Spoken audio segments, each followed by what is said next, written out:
नमस्ते। आज हम भाषा उत्पत्ति सिद्धांत के अंतर्गत जो विभिन्न सिद्धांत बताए गए हैं, उन सिद्धांतों में से दैवी उत्पत्ति सिद्धांत का अध्ययन करेंगे। तो देखिए, दैवी उत्पत्ति सिद्धांत के अन्य नाम है दिव्य उत्पत्तिवाद या दिव्य सिद्धांत। दैवी उत्पत्ति सिद्धांत को ही दिव्य उत्पत्तिवाद या दिव्य सिद्धांत कहा जाता है। तो इस सिद्धांत के संदर्भ में भाषाओं की उत्पत्ति के संबंध में सबसे प्राचीन मत अर्थात दैवी उत्पत्ति सिद्धांत यह भाषाओं की उत्पत्ति के संबंध में सबसे प्राचीन मत है। भाषा की उत्पत्ति ईश्वर द्वारा हुई है, अर्थात सिद्धांत के अनुसार भाषा की उत्पत्ति ईश्वर द्वारा हुई है।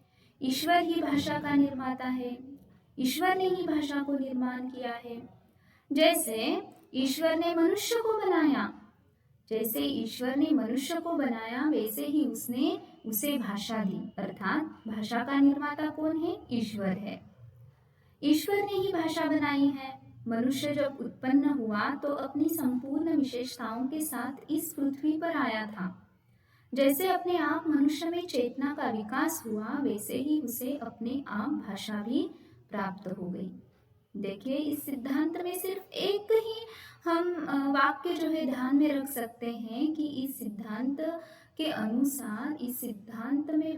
अनुसार क्या बताया गया है? भाषा की उत्पत्ति ईश्वर द्वारा हुई है, भाषा का निर्माता ईश्वर है, ईश्वर ने ही भाषा को बनाया है। तो दैवी उत्पत्ति सिद्धांत की पुष्टि के लिए कुछ धार्मिक ग्रंथों में उल्लेख भी दिया गया है। तो उन धार्मिक ग्रंथों का हम अध्ययन करेंगे। तो देखिए, भारतीय हिंदू विद्वान वेदों को अपौरुषेय यानी अलौकिक मानते हैं और उनके अनुसार ईश्वर ने संस्कृत की रचना की, फिर उसी भाषा में वेदों का निर्माण किया। तो उनका दृढ़ विश्वास रहा है कि संस्कृत को ईश्वर ने बनाया और संस्कृत को देवभाषा कहने में उनके इसी विश्वास की ओर संकेत है। अर्थात इस धार्मिक ग्रंथ के उल्लेख के अनुसार हम कह सकते हैं कि भारतीय हिंदू विद्वानों का कहना है कि संस्कृत जो है वह ईश्वर निर्मित भाषा है। उसी तरह बौद्ध मतावलंबी पाली को भी इसी प्रकार मूल भाषा मानते रहे हैं और उनका विश्वास रहा है कि पाली भाषा अनादिकाल से चली आ रही भाषा है। अनादिकाल से पाली भाषा जो है वह निर्मित हुई है। जैन मतावलंबी अर्धमागधी को केवल मनुष्यों के ही नहीं, देखिए, जैन मतावलंबी जो है अर्धमागधी भाषा को केवल मनुष्य की ही नहीं तो पशु पक्षियों की भी भाषा मानते हैं। यानी यह जो भाषा है अर्धमागधी, यह सिर्फ मनुष्य की नहीं तो पशु पक्षियों की भी भाषा है। आगे ईसाई लोग जो है वह उनमें प्रमुखता कैथोलिक लोग हिब्रू को संसार की सभी भाषाओं की जननी मानते हैं। कैथोलिक लोग जो है हिब्रू को संसार की सभी भाषाओं की जननी मानते हैं, यानी कि संसार में जितनी भी भाषाएं हैं उनकी भाषा की जननी, जन्मदात्री जो है हिब्रू है, ऐसा उनका मानना है। उनके अनुसार हिब्रू आदम और हव्वा को पूर्ण विकसित भाषा के रूप में भगवान द्वारा दी गई थी। आगे मुसलमान लोग कुरान को खुदा का कलाम मानते हैं। मुस्लिम लोग जो है वह कुरान को खुदा का कलाम मानते हैं। फारसी धर्म वाले अवेस्ता भाषा को ईश्वर निर्मित मानते हैं। तो देखिए, प्लेटो ने सभी चीजों के नामों को प्राकृतिक या प्रकृति प्रदत्त कहा था। प्लेटो जो दार्शनिक है उसने सभी चीजों के नामों को प्राकृतिक या प्रकृति प्रदत्त कहा था। यह मत भी कहीं न कहीं दैवी उत्पत्ति का ही एक रूप है।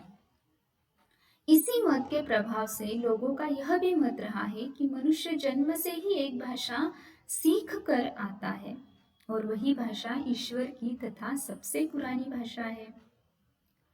तो देखिए, इस सिद्धांत की पुष्टि करने के लिए कई प्रयोग किए गए हैं। उनमें से हम दो प्रयोग यहाँ पर देखेंगे। मिस्र के राजा सेमेटिक्स द्वारा किया गया प्रयोग और अकबर बादशाह द्वारा किया गया प्रयोग। तो पहले देखते हैं मिस्र के राजा सेमेटिक्स द्वारा किया गया प्रयोग। तो मिस्र के राजा सेमेटिक्स ने दो बच्चों को जन्म के बाद ही अलग रखा था। यह एक प्रयोग था। इसलिए उसने क्या किया, दो बच्चों को जन्म होते ही अपने माँ बाप से या अपने पूरे परिवार से, उस भाषिक वातावरण से अलग रखा। उनके पास जाने वालों को कुछ बोलने का निषेध था। बड़े होने पर उनके मुंह से केवल बेकोस शब्द ही सुना गया। बेकोस फ्रिजियन भाषा का शब्द है और उसका अर्थ रोटी होता है।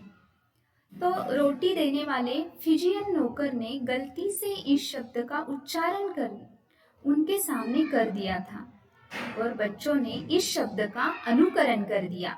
देखिए, यह एक प्रयोग था मिस्र के राजा सेमेटिक्स द्वारा किया गया। उसने क्या किया, दो बच्चों को जन्म के बाद अलग रखा और उन्हें किसी भी तरह का भाषिक वातावरण नहीं दिया गया। उनके पास जाने, उनके पास बोलने पर निषेध था। लेकिन गलती से क्या हो गया, जो बच्चों को रोटी देने वाला आदमी था, उसके मुंह से बेकोस शब्द, रोटी के लिए फ्रिजियन भाषा में बेकोस शब्द है, वो उसका उच्चारण हुआ। तो बच्चों ने अनुकरण द्वारा वह शब्द सीख लिया और बच्चे जब बड़े हो गए तब उनके मुंह से जो है बेकोस शब्द निकला। दूसरा, अर्थात कुछ मात्रा में यह प्रयोग जो है असफल रहा।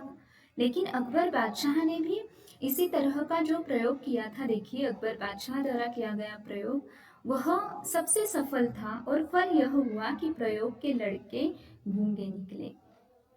तो इसका अर्थ यह होता है कि माँ के पेट से कोई भी बच्चा किसी भी तरह की भाषा सीख कर नहीं आता। अर्थात ईश्वर प्रदत्त कोई भाषा नहीं है और ऐसा मानना अंधविश्वास है।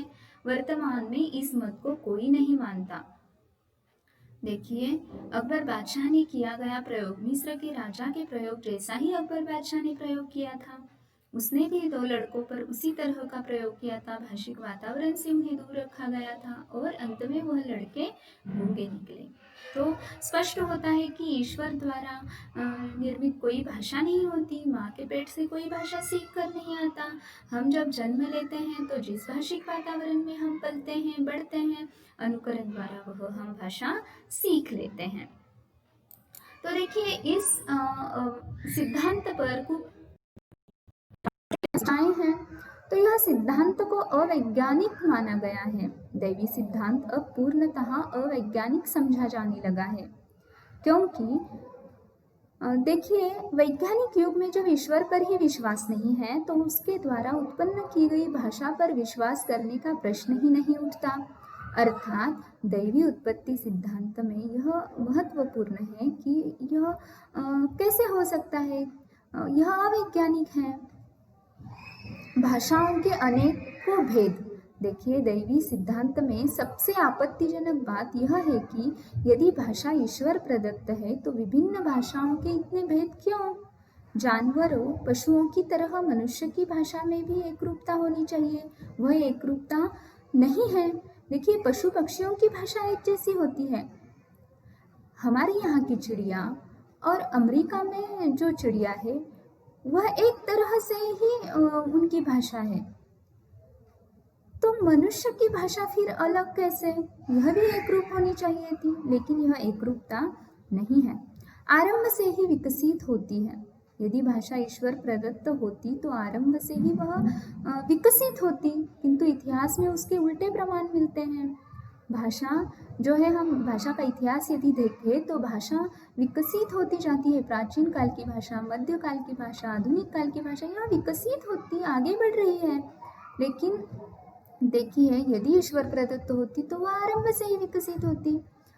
अगला इसका आक्षेप है, मनुष्य पशु पक्षियों की एक ही भाषा होती है। जर्मन भाषा वैज्ञानिक हर्डर का तर्क है कि यदि भाषा ईश्वर प्रदत्त होती तो संसार के सभी मनुष्य, पशु पक्षी एक सी भाषा का प्रयोग करते। अर्थात देखिए, यदि भाषा ईश्वर प्रदत्त होती तो भगवान जो है मनुष्य को, पशु पक्षियों को एक ही भाषा देता। पशु पक्षियों की भाषा भी अलग नहीं होती मनुष्य से। तो यह भी एक आक्षेप है। वस्तुतः यह सिद्धांत जो है यह बिल्कुल ही कपोल कल्पित है।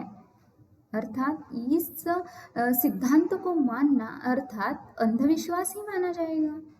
तो देखिए, इस तरह से आज हमने दैवी उत्पत्ति सिद्धांत का अध्ययन किया है। संक्षेप में हम समझ सकते हैं कि दैवी उत्पत्ति सिद्धांत जो है वह पूर्णतः अवैज्ञानिक है। इसका वैज्ञानिक युग में हम इसे मान नहीं सकते। इसके जो आक्षेप है, ये आक्षेप भी देखिए इसी बात को स्पष्ट करते हैं। तो इस तरह से आज हमने दैवी उत्पत्ति सिद्धांत का अध्ययन किया है। अगले वीडियो में हम धातु सिद्धांत का अध्ययन करेंगे। धन्यवाद।